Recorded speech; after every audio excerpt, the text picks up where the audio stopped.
Magtitigil pasada po kayo, kailan po ang plano nyo?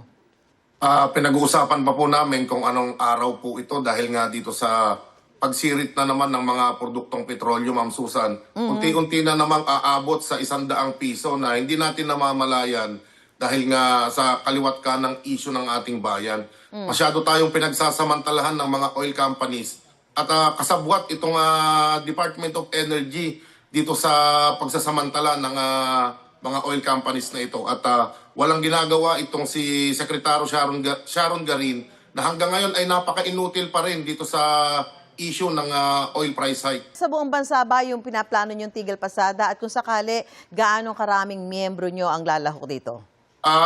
Tinataya po na hindi bababa sa 100,000 po ito nationwide, Ma'am Susan, dahil ramdam na ramdam po talaga yung taas presyo ng mga produktong petrolyo. Inunti-unti tayo Ma'am Susan, na pinahihirapan nitong mga oil companies. At alam naman natin na kahit papaano, may malaki pa rin deposito na kumbaga stock itong mga oil companies at dito lamang tayo sa Southeast Asia kumukuha ng mga produktong petrolyo. Bakit ganito kaagad ang itinaas nito? Sabi niyo po ay kulang pa yung panukalang pisong taas pasahe sa jeep. Kung sakali, magkano po ang hihilingin yung taas pasahe? Ginoong Balbuena. At least sana 2 pesos, Ma'am Susan, kasi nga yung losses pa namin noong Marso hanggang ngayon ay hindi pa rin kami nakaka-recover dito. Kaya sana mapagbigyan tayo ng ating Pangulo, kung hindi sana ito binawi nung nakaraan, ay okay na po sana yung piso. Kaya lang napakalaki pa rin ng hinahabol nating nawalang kita ng ating mga kasamahan. Kung titignan po natin, 100% na halos po ang itinaas po nito.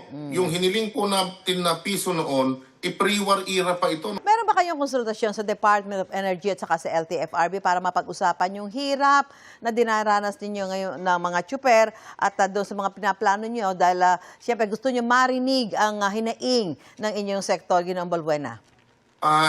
Hindi rin naman po kami hinaharap ng Department of Energy kahit po sa mga pagdinig sa Kongreso at Senado. Hindi naman po nasasagot yung ina-address natin na mga issues.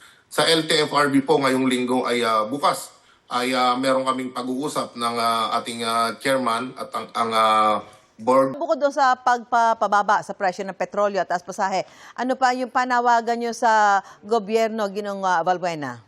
Sana po itong oil deregulation law na nasimulan na sa Senado ay maribisa na ito kung hindi man po maibabasura. At sa ating pong mahal na Pangulo, sana maaprubahan itong 2 pesos na hinihingi po natin na fair hike dahil nga po malaki yung hinahabol nating losses at tataas na naman bukas. Mahigit 10 piso po ang itataas bukas. At gusto nating humingi ng paliwanag patungkol dito sa oil price hike bukas na bakit ganito po kalaki.